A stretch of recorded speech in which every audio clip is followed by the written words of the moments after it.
నమస్కారం. Rewind your joints కార్యక్రమానికి స్వాగతం.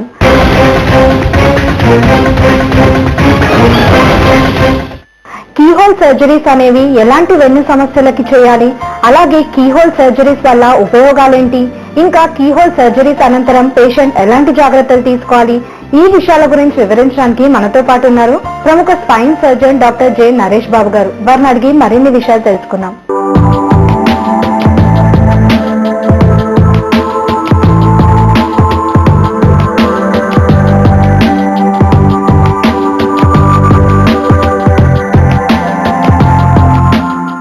నమస్కారం డాక్టర్ గారు. డాక్టర్ గారు, ఈ మధ్యకాలంలో ప్రతిదానికి కీహోల్ సర్జరీస్ అనేవి కంపల్సరీగా అయ్యాయి. సో మన వెన్ను సంబంధిత సమస్యలకి కీహోల్ సర్జరీస్ ఎంతవరకు ఉపయోగపడతాయి అంటారు? వాటి గురించి వివరిస్తారా? అయితే యాక్చువల్గా ఈ వెన్నుపూస సమస్యలకనే కాకుండా ప్రతి ఆపరేషన్ కూడా వీలైనంత వరకు తక్కువ కోతతో ఆపరేషన్ చేయాలనేది ఇప్పుడున్న కాన్సెప్ట్. చిన్న కోతతో పోయే ఆపరేషన్ కోసం పెద్దగా ఓపెన్ చేసి చేయాల్సిన అవసరం అనేది లేదు. ఇప్పుడు మనకున్న టెక్నాలజీ ప్రకారం మనకు అందుబాటులో ఉన్న ఇన్స్ట్రుమెంట్స్ కానివ్వండి, టెక్నాలజీ కానివ్వండి, దీనివల్ల మనకి మ్యాగ్నిఫికేషన్ కానీ ప్రెసిషన్ కానీ చాలా ఎక్కువ ఇంప్రూవ్ అయింది. ఈ ఇంప్రూవ్ అవ్వడం వల్ల ప్రతి ఆపరేషన్ని ఓపెన్ చేసి ఏదైతే ఆపరేషన్ చేస్తామో దాన్ని ఓపెన్ చేయకుండా కీహోల్ ద్వారా చేసే పద్ధతులు అనేది మనకి డెవలప్ అయింది. దీంట్లో బేసిక్ బాగా వచ్చిన అడ్వాన్సెస్ అన్నీ కూడా వెన్నుపూస సమస్యలకి బాగా అందుబాటులోకి వచ్చినాయి. ఈ వెన్నుపూస కూడా స్పెషల్గా ఇలాంటి కీహోల్ సర్జరీస్ చేస్తే రిజల్ట్స్ కూడా చాలా బాగుంటాయి మిగతా ఆపరేషన్స్తో పోల్చుకుంటాయి. ఎందుకంటే వెన్నుకి ఆపరేషన్ చేయాల్సి వచ్చినప్పుడు వెనక నుంచి కనుక మనం వీపు భాగం నుంచి ఆపరేషన్ చేయాల్సి వచ్చినప్పుడు నడుము నుంచి కానీ వీపు నుంచి కానీ వెనక భాగం కోసి ఓపెన్ చేసి ఆ మజిల్స్ని సపరేట్ చేయాల్సి వచ్చేది. పాతకాలంలో మొత్తం వెన్నుపూస అంతా ఓపెన్ చేసి మజిల్స్ని సపరేట్ చేసి ఆ వెన్నెముకని తొలగించి ఆపరేషన్ చేయాల్సిన పరిస్థితి వచ్చేది. ఇలా చేయటం వల్ల ఏమవుతుందంటే ఆ సమస్య పరిష్కారం అయినప్పటికీ ఈ ప్రాసెస్లో మనం మజిల్స్ని కట్ చేయడం వల్ల కానివ్వండి, బోన్స్ని రిమూవ్ చేయడం వల్ల కానివ్వండి, వాళ్ళకి శాశ్వతంగా కొన్ని సమస్యలు మిగిలిపోయే అవకాశం ఉంది. చేసినప్పుడు బాగున్నా భవిష్యత్తులో వాళ్ళకి మెల్లగా నడుము నొప్పులు రావటం, ఎక్కువసేపు నిల్చొని పని చేయలేకపోవటం, వంగి పని చేయలేకపోవటం ప్రాబ్లంగా ఉండేది. దానితో రికవరీ పీరియడ్ కూడా చాలా ఎక్కువగా ఉండేది. ఆపరేషన్ అవ్వగానే ఇప్పుడున్న టెక్నాలజీ మనం చేసిన రోజే నడిపించే పరిస్థితి ఉంది. డిశ్చార్జ్ కూడా అయిపోయే పరిస్థితులు. కానీ పాత రోజులు ఎలా ఉండేదంటే ఒకసారి ఆపరేషన్ చేసినప్పుడు ఆ మజిల్స్ అన్ని స్ట్రెంగ్త్ వచ్చే వరకు, ఆ బోన్స్ అన్ని ఫిక్స్ అయ్యే వరకు కనీసం ఒక 3-4 వారాల పాటు బెడ్ రెస్ట్ తీసుకోవాల్సిన పరిస్థితి వచ్చేది. ఇవన్నీ చాలా డెవలప్మెంట్స్ మనకి వెన్నుపూస సమస్యకు వచ్చినాయి. డాక్టర్ గారు, మినిమల్లీ ఇన్వాసివ్ స్పైన్ సర్జరీ అనేది ఎలాంటి వెన్ను సమస్యలకు చేయొచ్చు అంటారు? మినిమల్ ఇన్వేజివ్ స్పైన్ సర్జరీ అనేది MISS అంటూ ఉంటాం. ఈ minimal invasive spine surgery open సర్జరీలో ఏదైతే ఆపరేషన్ చేయగలుగుతామో ఈ MISS ద్వారా సేమ్ ఆపరేషన్ని ఓపెన్ చేయకుండా చేయగలుగుతాం. ఈ కాన్సెప్టే అదే. సర్జరీలో మార్పు ఉండదు, సర్జరీ ఫిలాసఫీలో మార్పు ఉండదు. రఫ్గా మనం ఎగ్జాంపుల్ తీసుకున్నాం అనుకోండి, ఒక మనిషికి సయాటికా ప్రాబ్లం రావడం వల్ల డిస్క్ స్లిప్ అయ్యి నడుము నుంచి కాళ్ళకి జాల్లాగా వచ్చింది అనుకున్నాం. స్లిప్ డిస్క్కి ఆపరేషన్ చేసేది ఏంటి, స్లిప్ అయిన పార్ట్ వరకు మనం తొలగించాల్సి ఉంటుంది. ఈ స్లిప్ అయిన పార్ట్ వరకు తొలగించాల్సి వచ్చేసరికి ఓపెన్ చేసినప్పుడు అదే స్లిప్ పార్ట్ని తొలగిస్తారు, కీ హోల్ చేసినా అదే స్లిప్ పార్ట్ని తొలగిస్తారు. కాకపోతే ఆ ప్రాసెస్లో మనం ఎక్కువగా రిమూవ్ చేసే బోన్ కానీ మజిల్ కానీ డ్యామేజ్ ఉండదు. కీ హోల్ సర్జరీ చేసుకున్నట్లయితే మనకు ఆ డ్యామేజ్ అనేది ఉండదు. సో దీంట్లో కూడా బేసిక్గా మనకి కామన్గా వచ్చే సమస్యలు ఈ డిస్క్ సమస్యలకు ఎక్కువగా వస్తుంది. డిస్క్ సమస్యలు అంటే వెన్ను సమస్యలన్నిటి కూడా చాలా సహజంగా వచ్చే సమస్య డిస్క్ సమస్య. డిస్క్ సమస్య వచ్చినప్పుడు పాత రోజుల్లో లామినెక్టమీ అనే ఒక ఆపరేషన్ చేసేవాళ్ళు. లామినెక్టమీ అంటే వెన్ను వెనక భాగంలో ఉండే బోన్ని రిమూవ్ చేయడం. తప్పగా మీరు చూసినట్లయితే మనకి ఈ మోడల్లో ఈ ప్రతి చదరంగా ఉండే వెన్నెముకల మధ్యలో ఈ గ్యాప్లో డిస్క్ ఉంటుంది. ఈ ప్లాస్టిక్ లాంటి పదార్థం ఉంది కదా, ఈ డిస్క్ స్లిప్ అయినప్పుడు ఇక్కడ మనకి కాలుకి వచ్చినారా ఒత్తుకొని ఈ కాలంతా జారు తిమ్మిరి వస్తుంది. దీనికి ఆపరేషన్ ద్వారా మనం ఆ జారిన డిస్క్ వరకు తొలగించాల్సి ఉంటుంది. ఈ జారిన డిస్క్ని తొలగించాల్సి వచ్చేసరికి పాత రోజులు ఏం చేశారంటే ఇది నడుము భాగం ఇక్కడ నుంచి ఇక్కడ వరకు ఓపెన్ చేసి ఈ బోన్స్ అన్ని కట్ చేసి బోన్స్ రిమూవ్ చేసి నర్వ్స్ని పక్కకు జరిపి ఆపరేషన్ చేసి ఆ డిస్క్ని తొలగించాల్సి వచ్చింది. తొలగించగానే పేషెంట్కి కాలు జాలు తగ్గిపోతుంది, తిమ్మిరి తగ్గిపోతుంది, నడవగలిగే అవకాశం ఇమీడియట్గా చేసే అవకాశం ఉంటుంది. కాబట్టి ప్రాబ్లం ఏమవుతుందంటే మనం తీయాల్సింది ఓన్లీ డిస్క్ అయితే ఆ డిస్క్ తీయటం గురించి కోసం మనం ఈ ఎముకలన్నీ కూడా తొలగించాల్సి వచ్చింది. ప్లస్ అన్నెసెసరీగా ఈ మజిల్స్ అన్ని కూడా కట్ చేయాల్సి వచ్చేది. మజిల్స్ కట్ చేయాల్సి వచ్చినప్పుడు వాటికి రక్త సరఫరా తగ్గిపోతుంది, భవిష్యత్తులో వెన్నుకి పట్టు తగ్గిపోతుంది. సో వాళ్ళు ఎక్కువసేపు నిల్చొని పని చేయటం, ఒంగోని పని చేయకపోవటం ఇవన్నీ జరుగుతుండే. ఎస్పెషల్లీ మాన్యువల్ లేబరర్స్ కానీ, ఎక్కువసేపు ఆఫీస్ జాబ్లో కూర్చొని పనిచేసే వాళ్ళకి కానీ ఇలాంటి సర్జరీస్ మంచివి కాదు. ఇప్పుడున్న టెక్నాలజీలు ఏంటంటే ఈ డిస్క్ తీయాల్సి వచ్చినప్పుడు ఈ 2 వెన్నెముకల మధ్యలో ఉండే గ్యాప్లోంచి లోపలికి ఎంటర్ అయ్యి ఆ గ్యాప్ ద్వారానే మనం ఆపరేషన్ అంతా చేయొచ్చు. అంటే మజిల్స్ కానీ, బోన్స్ కానీ, లెగమెంట్స్ కానీ ఏం కట్ చేయకుండా జారిన డిస్క్ వరకే తొలగించి బయటకు వచ్చే అవకాశం. దీన్ని మినిమల్ ఇన్వేజివ్ స్పైన్ సర్జరీ అంటారు. దీనివల్ల అడ్వాంటేజ్ ఏంటంటే మనకి ఫస్ట్ థింగ్ వచ్చేసి పేషెంట్కి కోత చాలా తక్కువ ఉంటుంది. చిన్న 1 ఇంచ్ కూడా తక్కువ ఉండకూడదు. 1 ఇంచ్ కంటే కూడా తక్కువ ఇన్సిషన్లో ఈ ఆపరేషన్ అంతా అయిపోతుంది. ప్లస్ చేసిన రోజే పేషెంట్ నడవగలిగే అవకాశం, చేసిన రోజే డిశ్చార్జ్ కూడా అయిపోయే అవకాశం, ప్లస్ ఇమీడియట్గా మళ్ళీ జాబ్కి వెళ్ళిపోయే అవకాశం ఉంటుంది. ప్లస్ ఆపరేషన్ టైంలో కూడా బ్లీడింగ్ అనేది చాలా తక్కువగా ఉంటుంది. పోస్ట్ ఆపరేటివ్ పెయిన్ పేషెంట్కి ఆపరేషన్ తర్వాత వచ్చే నొప్పులు చాలా తక్కువగా ఉంటాయి. ఎందుకంటే మనం బోన్స్ కానీ మజిల్స్ కానీ ఏం టచ్ చేయట్లేదు, ఓన్లీ ఆ జారిన డిస్క్ వరకు తొలగిస్తున్నాం కాబట్టి ఇమీడియట్గా రికవర్ అయ్యే అవకాశం ఉంటుంది. ఇది ఈ మైక్రో సర్జరీ కానీ, కీ హోల్ సర్జరీస్ కానీ మనకు ఒక 15-20 ఇయర్స్ నుంచి అందుబాటులో ఉన్నాయి. 15-20 ఇయర్స్ నుంచి మనం ఓన్లీ డిస్క్ సమస్యల వరకు ఈ సర్జరీ చేయగలిగేవాళ్ళం. కానీ ఇప్పుడున్న టెక్నాలజీలో డిస్కే కాకుండా చాలాసార్లు మనం వెన్నుపూసలు జారిపోతూ ఉంటాయి, వాటికి స్క్రూస్ వేసి బిగించాల్సి వచ్చేది. దీన్ని ఫిక్సేషన్ అని చెప్పి అంటాం. ఈ ఫిక్సేషన్ సర్జరీ మాత్రం ఓపెన్ చేయాల్సి వచ్చేది. ఈ డిస్క్ సమస్యలన్నీ కీ హోల్ ద్వారా చేసేవాళ్ళం. ఇప్పుడున్న టెక్నాలజీ ఏంటంటే ఈ ఫిక్సేషన్ కూడా కీ హోల్ ద్వారా మనం చేయగలుగుతాం. సో కీ హోల్ ద్వారా ఎలా చేస్తామంటే మనకి వెన్నెముక్కి సెంటర్ పార్ట్లో మజిల్స్ టచ్ చేయకుండా ఈ సైడ్ ఒక హోల్, ఇటు సైడ్ కుడివైపు ఒక హోల్, ఎడం వైపు ఒక హోల్ వేసుకొని ఇక్కడ నుంచి వెన్నుపూసలకి స్క్రూస్ పంపిస్తాం. స్పెషల్ పరికరాలు, స్పెషల్ ఇన్స్ట్రుమెంట్స్ ద్వారా ఆ స్క్రూస్ పాస్ చేయడం జరుగుతుంది. స్క్రూస్ పాస్ చేసి బోన్స్ కనుక ఫిక్స్ చేసేసినట్లయితే వాళ్ళ పెయిన్ తగ్గిపోతుంది. సో ఈ సర్జరీ అంతా కూడా చిన్న రంధ్రం ద్వారా జరిగిపోతుంది. సో దీని ద్వారా అంతకుముందు ఇలాంటి ఆపరేషన్ చేసినప్పుడు 3-4 వారాలు పేషెంట్ రెస్ట్ తీసుకోవాల్సి వచ్చేది. ఈ ఆపరేషన్ చేసినప్పుడు ప్రస్తుతం ఉన్న మన టెక్నాలజీలో ఈ మినిమల్ ఇన్వేజివ్ స్పైన్ సర్జరీ ద్వారా చేసిన రోజే నడవగలగటం, నెక్స్ట్ రోజు డిశ్చార్జ్ అవ్వటం, ఒక 15 డేస్లో మళ్ళీ నార్మల్ యాక్టివిటీస్లోకి వచ్చేయటం, ఒక 1 వీక్ నుంచి పేషెంట్ జాబ్కి వెళ్ళడం కూడా జరుగుతుంది. రివైండ్ యువర్ జాయింట్స్ కార్యక్రమంలో ఇప్పుడు ఒక చిన్న విరామం.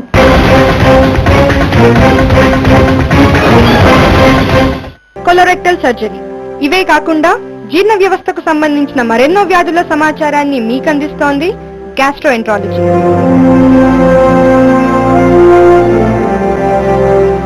ప్రతి శుక్ర శనివారాల్లో ఉదయం 10:30 మీ TV7లో.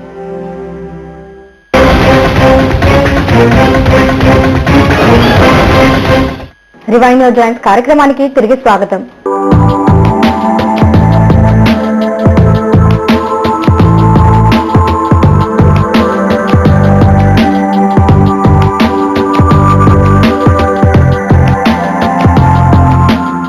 డాక్టర్ గారు, ఇంకా సాధారణంగా ప్రజల్లో ఒక చిన్న అపోహ లాంటివి ఉంటుంటాయి. అంటే చిన్న చిన్న సర్జరీస్ చేయడం వల్ల ఏదైనా ప్రాబ్లం ఉంటే శాశ్వత పరిష్కారం ఉండదని. సో ఇందులో ఎంతవరకు నిజం ఉందంటారు?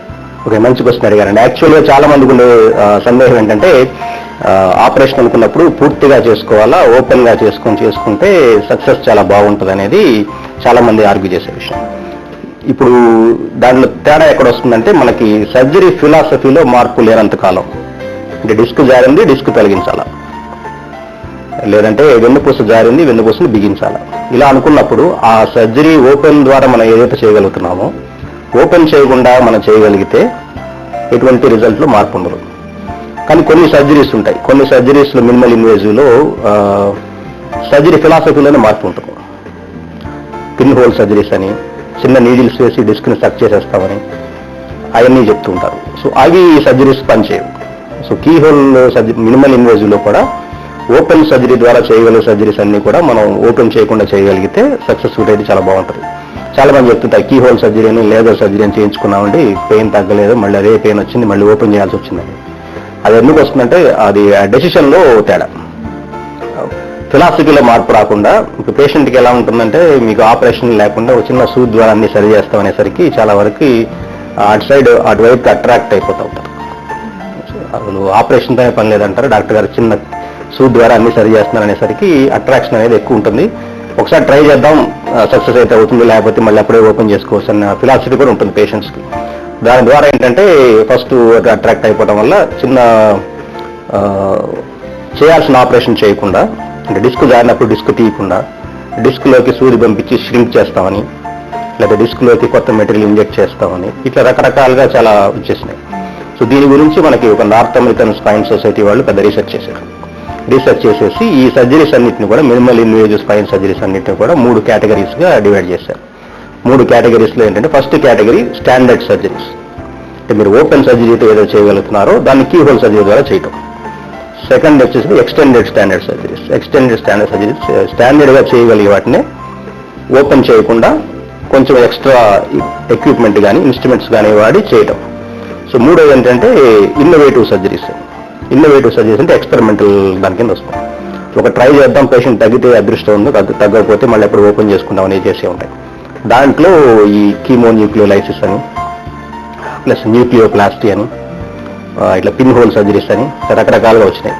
వీటన్నిటి సక్సెస్ రేట్ చాలా తక్కువ. సక్సెస్ రేట్ తాత్కాలికంగా పేషెంట్ తగ్గుతుంది కానీ పర్మనెంట్ రిలీఫ్ అనేది ఉండదు. సో అప్పుడు మళ్ళీ అవన్నీ తీసేసి మళ్ళీ ఓపెన్ చేసుకుని చేయాల్సి వచ్చేది. సో దీంట్లో కూడా ఈ మధ్య కాలంలో ఇట్లాగే ఒక 5 years బ్యాక్ చాలా సర్జరీస్ ఎంటర్ అయినాయి మార్కెట్లోకి. కొత్త టెక్నాలజీ అని పేషెంట్స్ అట్రాక్ట్ చేయడం కోసం అన్ని చేయడం జరుగుతుంది. చేసినాక వాటి సక్సెస్ లేకపోయేసరికి మళ్ళీ అన్ని రివైవ్ చేసుకొని మళ్ళీ కొత్త సర్జరీస్ చేయాల్సి వచ్చింది. సో బేసిక్గా ఏంటంటే ఓపెన్ సర్జరీ ద్వారా చేయగలిగే సర్జరీస్ అన్నింటినీ కూడా మనం ఓపెన్ చేయకుండా కీ హోల్ ద్వారా చేయగలిగితే చేయటం కరెక్ట్ అయిన పద్ధతి.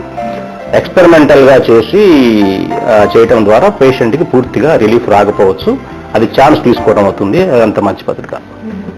డాక్టర్ గారు, మరి MISS లో ఎలాంటి ఇన్స్ట్రుమెంట్స్ యూజ్ చేస్తూ ఉంటారు అండ్ అలాగే కాస్ట్ పరంగా ఎలా ఉంటుంది? MISS లో బేసిక్గా ఏంటంటే మనకి ఫిలాసఫీ ఎక్కడ వస్తుందంటే, ఓపెన్ చేసినప్పుడు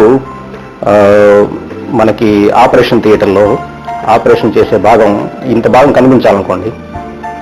ఇంత భాగం కనిపించాలంటే మనకి ఈ ఏరియా కనపడడం కోసం లైట్ అంతా లోపల ఫోకస్ అవ్వడం కోసం ఎక్కువ ఓపెనింగ్ చేయాల్సి వచ్చేది. ఇప్పుడు కొత్తగా ఇన్వెంట్ చేసిన పరికరాలు ఏంటంటే మైక్రోస్కోప్ అనేది చాలా ఎక్కువగా వాడుతుంటాం. ఈ కీ హోల్ సర్జరీస్లో మనం ఎక్కువగా వాడే ఇన్స్ట్రుమెంట్ మైక్రోస్కోప్. ఈ మైక్రోస్కోప్లో అడ్వాంటేజ్ ఏంటంటే లైట్ ఫోకస్ అయ్యడానికి కోయాక్సియల్గా పడుతుంది. కోయాక్సియల్గా అంటే మామూలు బల్బు వెలుగుతుంది అనుకోండి, చుట్టుపక్కలంతా కాంతస్తుంది, వెలుతురు వస్తుంది కదా, వెలుతురు వచ్చినప్పుడు అదంతా ఒక చోటకి ఫోకస్ కాదు. మైక్రోస్కోప్ వాడడం ద్వారా ఆ లైట్ అంతా మిగతా ఎక్కడ చోటకి వెళ్లకుండా డైరెక్ట్గా మనం ఎక్కడైతే ఆపరేషన్ చేస్తామో ఆ ప్రాంతం వరకే వెళ్తుంది, సన్న ఓపెనింగ్ ద్వారా వెళ్తుంది. సో దాని ద్వారా మనకి మ్యాగ్నిఫికేషన్ ఎక్కువ ఉంటుంది, ప్లస్ ఎక్కడైతే మనం ఆపరేట్ చేయబోతున్నామో ఆ ప్రాంతాన్ని చాలా క్లియర్గా చూడగలిగే అవకాశం ఉంటుంది. ప్లస్ నార్మల్ కంటికి కనపడేదానికంటే కూడా 20-30 times ఎక్కువగా కూడా చూసే అవకాశం కూడా ఉంటుంది. సో మైక్రోస్కోప్ అనేది ఎక్కువగా వాడుతుంటాం. ప్లస్ కొన్ని సియామ్ అనే ఇన్స్ట్రుమెంట్స్ ఎక్కువ వాడుతుంటాం, ఓపెన్లో కూడా వాడుతుంటారు. సియామ్ వాడటం వల్ల ఏంటంటే చాలా వరకు ఓపెన్ చేయకుండా మనం లొకేట్ చేయడానికి జరుగుతుంటుంది. అండ్ కొన్ని ఇంకా స్పెషల్ ఇన్స్ట్రుమెంట్స్ నావిగేషన్ అనేది వాడుతుంటాం. స్పైనల్ నావిగేషన్ అని చెప్పి వాడుతుంటాం. నావిగేషన్ అంటే మనకి ఇక వెన్నుపూస పరికరాలు అమర్చి ఒక కంప్యూటర్ ద్వారా చూసుకుంటూ చేసే ఆపరేషన్లు ఉంటాయి. సో ఇట్లా రకరకాల ఇన్స్ట్రుమెంట్స్ అనేది మనకు దొరుకుతుంటాయి. కాకపోతే వీటన్నిటిలో కూడా స్టాండర్డ్గా వాడే ఇన్స్ట్రుమెంట్స్ వచ్చేసి మైక్రోస్కోప్, ఈ మైక్రోస్కోపీ, ఎండోస్కోపీ అనేది ఎక్కువగా వాడుతుంటాం. ఈ మైక్రోస్కోపీ, ఎండోస్కోప్తో పాటు కొన్ని లాంగ్ ఇన్స్ట్రుమెంట్స్, చిన్న రంధ్రం ద్వారా ఆపరేషన్ చేయాలి కాబట్టి దాంట్లో కొంచెం స్పెషల్ ట్రైనింగ్ తీసుకున్న వాళ్ళకి లాంగ్ ఇన్స్ట్రుమెంట్స్ అయినా యూజ్ చేస్తుంటారు. సో బేసిక్గా ఏంటంటే కొంచెం ఎక్విప్మెంట్ యూజ్ చేయాల్సి ఉంటుంది, అంతకుమించి చేయాల్సిన ఆపరేషన్ అంతా కూడా సేమ్గా జరిగిపోతుంది. కాస్ట్ పరంగా పెద్ద డిఫరెన్స్ ఉండదండి. ఓపెన్ సర్జరీ చేసినా కానీ, క్లోజ్డ్ సర్జరీ కీ హోల్ చేసినా కానీ కాస్ట్ విషయంలో తేడా రాదు. ఎందుకు రాదంటే ఆపరేషన్ టైం కానివ్వండి, పేషెంట్ హాస్పిటల్లో ఉండాల్సిన రోజులు కానివ్వండి చూసుకున్నట్లయితే కీ హోల్ సర్జరీ తొందరగా డిశ్చార్జ్ అయిపోతారు. ఓపెన్ చేయాల్సి వచ్చినప్పుడు 4-5 days హాస్పిటల్లో ఉండాల్సి వస్తుంది. హాస్పిటల్ రెంట్స్ ఎక్కువ పడుతుంటాయి, ప్లస్ ఎక్కువ ఆపరేషన్ టైం, థియేటర్ టైం అవుతుంది. ప్లస్ పేషెంట్కు, పేషెంట్ ఫ్యామిలీకి కూడా ఎక్కువ రోజులు హాస్పిటల్ తిరగడం ఇవన్నీ ఉంటాయి కదా. ఇవన్నీ లేకుండా కీ హోల్ సర్జరీ చేయడం వల్ల తొందరగా డిశ్చార్జ్ అయిపోవడం వల్ల వాళ్ళకి కాస్ట్ విషయంలో ఎటువంటి తేడా లేకుండా సేమ్ కాస్ట్కి ఓపెన్ చేయకుండా కీ హోల్ సర్జరీ చేసుకోవచ్చు. కీ హోల్ సర్జరీస్ కి సంబంధించి మరిన్ని విషయాలు తెలుసుకునే ముందు డివైన్ యువర్ జాయింట్స్ కార్యక్రమంలో మరో చిన్న విరామం.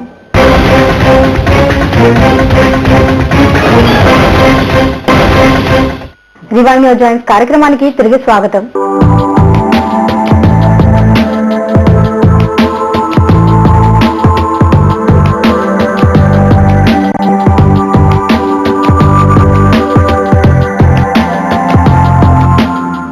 సార్, మరి కీ హోల్ సర్జరీస్ లో ఇంకా రీసెంట్ అడ్వాన్సెస్ ఎలాంటివి ఉన్నాయి, వాటి గురించి వివరిస్తారా? కీ హోల్ సర్జరీస్ లో రీసెంట్ అడ్వాన్స్ అనేవి ప్రతి సర్జరీకి కూడా ఇప్పుడు కీ హోల్ సర్జరీ అవకాశం వచ్చేసింది. పాత రోజు నాకు చెప్పినట్లుగా ఓన్లీ డిస్క్ కి స్క్రూస్ వరకే కాకుండా పెద్ద పెద్ద ట్యూమర్స్ కూడా, వెన్నెముకలో ఉండే ట్యూమర్స్ రిమూవ్ చేయడానికి, లేదంటే ఇన్ఫెక్షన్స్ కానీ, లేకపోతే చీమపట్టం కానీ, వెన్నుకు చీమపట్టి వెన్ను తినేయటం, ఇలాంటి సమస్యలు కూడా ఓపెన్ చేయకుండా చేసే అవకాశం ఉంటుంది. ఇంకా వచ్చిన మేజర్ అడ్వాన్స్మెంట్ ఏంటంటే వెన్నుపూస వంకర్లకి, అంటే స్కోలియోసిస్, కైఫోసిస్ అని చెప్పి అంటుంటాం. ఈ స్కోలియోసిస్ అంటే ముందుకి సైడ్ కొండి ఉంటాం, కైఫోసిస్ అంటే ముందు కొండి ఉంటాం, ఈ గూని అంటుంటారు. ఇలాంటి ఆపరేషన్లు కూడా ఇప్పుడు మనం కీ హోల్ సర్జరీ ద్వారా చేయగలిగే ఫెసిలిటీ వచ్చింది. కీ హోల్ సర్జరీ ద్వారా ఏంటంటే వాళ్ళకి మల్టిపుల్ ఏరియాస్లో కీ హోల్స్ కూడా, ప్లస్ బ్యాక్ నుంచి చేసే కీ హోల్ సర్జరీ కూడా ఉంటుంది, సైడ్ నుంచి చేసే కీ హోల్ సర్జరీ ఉంటుంది. బ్యాక్ నుంచి చేసినప్పుడు వెన్నుపూస అంతా కొయ్యకుండా, పెద్ద ఘాట్ అనేది లేకుండా, ఎక్కడైతే స్క్రూస్ వేసి మనం సరి చేయాల్సి ఉంటుందో ఆ ప్రాంతం వరకే ఎక్స్పోజ్ చేసుకుంటూ ఆ ప్రాంతం వరకే స్క్రూస్ వేసి థ్రెడ్ ద్వారా కనెక్ట్ చేయడం జరుగుతుంది. దాని ద్వారా వెంపు కరెక్ట్ అయిపోతుంది. ప్లస్ పేషెంట్స్ కూడా ఆపరేషన్ తర్వాత నొప్పులు చాలా తక్కువగా ఉంటాయి. యూజువల్గా వెన్నుపూస వంకర్లు మనం సరి చేసుకోవడానికి వన్ ఆఫ్ ద రీజన్ వచ్చేసి షేప్ కోసం, అంటే అందం కోసం కాస్మెటిక్గా చేసుకుంటాం. కాస్మెటిక్గా చేసుకునే సర్జరీస్ అన్నీ కూడా కాస్మెటిక్గా ఉండాలి. అంటే పెద్ద ఓపెనింగ్ చేసి పైన పెద్ద స్కార్తో మనం ఆపరేషన్ చేసినట్లయితే పేషెంట్కి వంపు సరైన కానీ వీప్ మీద పెద్ద స్కార్ అనేది ఉంటుంది. అది ప్రివెంట్ చేయడం కోసం 2 సర్జరీస్ మనకి అందుబాటులో ఉన్నాయి. ఒక సర్జరీ ఏంటంటే వెన్నుపూస వెనక భాగం నుంచి మల్టిపుల్ హోల్స్ వేసుకుని చేసే ఆపరేషన్ ఒకటి. రెండోది ఆపరేషన్ అంటే థొరకోస్కోపిక్ స్కోలియోసిస్ కరెక్షన్ అంటారు. థొరకోస్కోపిక్ అంటే వీపు వరకు కనుక మనకి వెన్నుపూస వంపు పరిమితమైంది అనుకోండి, ఇక్కడ నుంచి ఇక్కడ వరకు వెన్నుపూస వంపు పరిమితమైనప్పుడు ఈ వెన్నుపూసలోకి సైడ్లోంచి, ఛాతి పక్క భాగం నుంచి, పక్కటెముకల మధ్యలోంచి ఎండోస్కోప్ ద్వారా స్క్రూస్ వేయటం జరుగుతుంది వెన్నుపూసలోకి. ఈ భాగంలోకి ప్రతి వెన్నుపూసలోకి స్క్రూ లాగా పంపించి దానిలోంచి రాడ్ తొడిగి వెన్నుపూస వంకర్ని మనకు సరి చేసే అవకాశం ఉంది. సో ఇది కూడా పూర్తిగా జస్ట్ ఒక 3 హోల్స్ ద్వారా జరిగిపోతుంది. పేషెంట్కి చూసినట్లయితే ఎటువంటి ఘాటు వీపు భాగంలో కానివ్వండి, ఛాతీ భాగంలో కానీ కనిపించదు. పక్కటెంకుల మధ్యలోంచి న్యాచురల్గా ఉండే హోల్స్ నుంచి మనం చేసిన జరుగుతుంది. పేషెంట్ రికవరీ కూడా చాలా ఫాస్ట్గా ఉంటుంది. ఆపరేషన్ చేసిన సెకండ్ రోజు నేర్చుకు రావటం, 2 డేస్కి ఇంటికి డిశ్చార్జ్ అయిపోవటం, ఒక 15 డేస్కి మళ్ళీ స్కూల్కి వెళ్ళిపోవడం కూడా జరుగుతుంది. సో ఈ మధ్య వచ్చిన రీసెంట్ అడ్వాన్స్లో ట్యూమర్స్కి, స్కోలియోసిస్, కైఫోసిస్కి ప్లస్ ఇన్ఫెక్షన్స్కి కూడా ఈ ఆపరేషన్ అనేది ఎక్స్టెండ్ చేయడం జరుగుతుంది. వీటితో పాటుగా మెడలో చేసే ఆపరేషన్స్లో కూడా చాలా అడ్వాన్స్మెంట్స్ వచ్చినాయి. మెడలో కూడా అంతకుముందు ఓన్లీ ఓపెన్ చేసి ఆపరేషన్ చేయాల్సి వచ్చేది. వీపు మెడ వెనక భాగంలో కానివ్వండి, ఫ్రంట్లోంచి కానివ్వండి, ఓపెన్ సర్జరీ లాగా చేయాల్సి వచ్చేది. ఈ ఓపెన్ సర్జరీ చేసే టెక్నిక్నే ఇప్పుడు ఎండోస్కోప్ ద్వారా స్పెషల్ రిట్రాక్టర్స్ ఇప్పుడు అందుబాటులో వచ్చినాయి. ఈ స్పెషల్ రిట్రాక్టర్స్ ద్వారా మనం వెన్నులోకి స్క్రూస్ పాస్ చేసి స్క్రూస్లోంచి వెన్నుపూసని కరెక్ట్ చేసి ఆపరేషన్ చేసే అవకాశం కూడా ఉంటుంది. డాక్టర్ గారు, మరి సర్జరీస్ అనంతరం పేషెంట్ జీవన శైలిలో ఏమైనా మార్పులు చేసుకోవాలంటారా? చాలా మంది అడిగే క్వశ్చన్ అది. ఆపరేషన్ చేసిన తర్వాత జీవితం అంతా నేను ముందుకి వంగకూడదు, నేల మీద కూర్చోకూడదు, భవిష్యత్తులోకి ఎప్పుడు బరువెత్తకూడదు అనేది సహజంగా అందరికి వచ్చే అనుమానాలు. సో యూజువల్గా ఏంటంటే ఈ ఆపరేషన్ చేసిన ఫస్ట్ 2 to 3 వీక్స్ వరకు మాత్రమే ఈ రిస్ట్రిక్షన్స్ అని చెప్తాం. ఆపరేషన్ చేసిన తర్వాత మనకి ఒక 10 డేస్ నుంచి 15 డేస్ లోపు పేషెంట్ కెపాసిటీని బట్టి కింద కూర్చోబెట్టడం జరుగుతుంది. కింద కూర్చోబెట్టి లేపడం, మెట్లు ఎక్కించడం, దిగటం, ప్లస్ 2 వీలర్స్ మీద జర్నీస్ చేయడానికి అలౌ చేయటం, అన్నీ రెగ్యులర్గా జరిగిపోతుంటాయి. పాత రోజుల్లో ఫిలాసఫీ ఏంటంటే వెన్నుకు ఆపరేషన్ చేసినప్పుడు ఇక వెన్నుని చాలా జాగ్రత్తగా చూసుకోవాలనేది. ఇప్పుడున్న టెక్నాలజీ ప్రకారం ఏంటంటే వెన్నుకు ఆపరేషన్ చేసే ఉద్దేశం పెయిన్ తగ్గి ఫ్రీగా ఉండాలని. ఆపరేషన్ చేసి మళ్ళీ అలాగే రిస్ట్రిక్షన్స్ పెట్టినట్లయితే దానివల్ల పెద్ద ఉపయోగం ఉండదు. అందుకని ఆపరేషన్ చేయడం అనేది అనవసరం. సో దాని గురించి ఇప్పుడు దానికి ఇమ్మీడియట్గా పేషెంట్ని నడిపించి ఇమ్మీడియట్గా నార్మల్ యాక్టివిటీస్లోకి తీసుకెళ్లే టెక్నిక్స్ అన్ని కూడా మనకు అందుబాటులో వచ్చింది. సో జీవన శైలిలో ఎటువంటి మార్పు ఉండదు.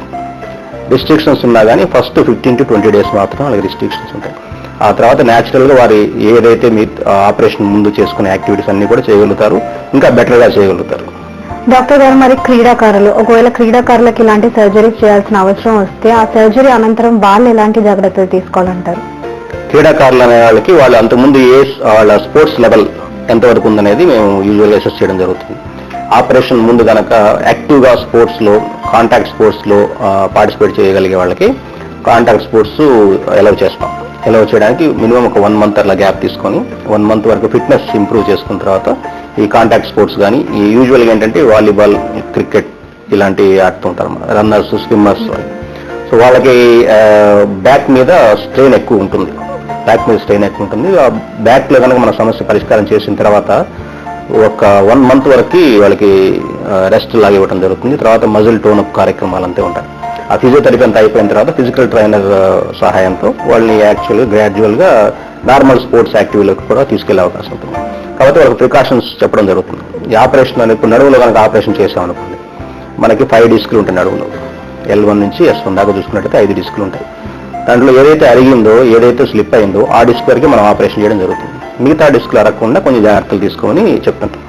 సో అది జనరల్ గా అందరికీ ఎలాగైతే ఉంటుందో వీళ్ళకి కూడా అలాగే ఉంటుంది. కాకపోతే వీళ్ళు ఎక్కువగా హై డిమాండింగ్ స్పైన్స్ అంటాం. వీళ్ళందరినీ ఎక్కువగా స్పోర్ట్స్ యాక్టివిటీలోకి, కాంటాక్ట్ స్పోర్ట్స్ లోకి ఉంటారు. కాబట్టి వాళ్ళకి యాక్సిడెంట్స్ జరగకుండా ప్రాపర్ ట్రైనింగ్ తో ఫర్దర్ గేమ్స్ ఆడుకోవచ్చు అని చెప్పడం జరుగుతుంది. డాక్టర్ గారు, మరి కీహోల్ సర్జరీస్ కి సంబంధించి మా TV7 ప్రేక్షకులకు మీరు ఇచ్చే సలహాలు సూచనలు? బేసిక్ చాలా వరకు ఇప్పుడు మనకున్న వెన్నుపూస సమస్యలు అనగానే ఫస్ట్ నుంచి చాలా అపోహలు ఉంటాయండి.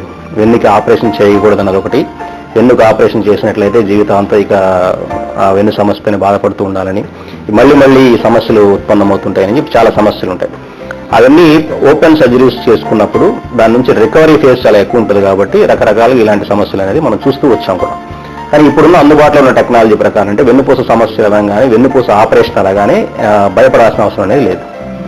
ఎందుకంటే ఎంత పెద్ద ఆపరేషన్ చేయాల్సి వచ్చినప్పటికీ అది చిన్న హోల్ ద్వారా, చిన్న రంధ్రం ద్వారా మనం చేయగలిగే అవకాశం ఉంది. దీని ద్వారా పేషెంట్ కి ఇమ్మీడియట్ గా లేచి నడిచే అవకాశం, ప్లస్ ఎర్లీగా మళ్ళీ నార్మల్ యాక్టివిటీస్లోకి వచ్చే అవకాశం, pain level, post operative pain, నార్మల్గా ఉండే పోస్ట్ ఆపరేటివ్ పెయిన్ కూడా బాగా తగ్గిపోయే అవకాశం చాలా ఎక్కువగా ఉంటుంది. సో ఈ ఆపరేషన్ తర్వాత నొప్పులకు భయపడి, ఆపరేషన్ తర్వాత రెస్ట్రిక్షన్స్ భయపడి, ఆపరేషన్ చేయించుకోకుండా నొప్పులతో బాధపడటం, దాని ద్వారా వచ్చే సైడ్ ఎఫెక్ట్స్ ని ఫేస్ చేయాల్సిన అవసరం అక్కర్లేదు. చిన్న కీహోల్ ద్వారా ఈ సమస్యలన్నీ పరిష్కారం చేసుకోవచ్చు. థ్యాంక్ యూ డాక్టర్ గారు. కీహోల్ సర్జరీస్ అనేవి ఎలాంటి వెన్ను సమస్యలకు ఉపయోగిస్తారు, అలాగే ఈ కీహోల్ సర్జరీస్ వల్ల ఎలాంటి ఉపయోగాలు ఉన్నాయన్న విషయాల గురించి మాకు మా TV7 ప్రేక్షకులకు వివరించినందుకు ధన్యవాదాలు. చూశారు కదండి, కీహోల్ సర్జరీస్ అనేవి ఎలాంటి వెన్ను సమస్యలకు చేయొచ్చు, అలాగే కీహోల్ సర్జరీస్ వల్ల ఎలాంటి ఉపయోగాలు ఉన్నాయి, ఇంకా కీహోల్ సర్జరీస్ అనంతరం ఎలాంటి జాగ్రత్తలు తీసుకోవాలి అన్న విషయాల గురించి డాక్టర్ గారు చాలా చక్కగా వివరించారు కదా. డాక్టర్ గారు చెప్పిన సలహాలు సూచనలు పాటించండి, ఆరోగ్యంగా ఉండండి. మంచి ఆరోగ్యం కోసం చూస్తూనే ఉండండి TV7. నమస్తే.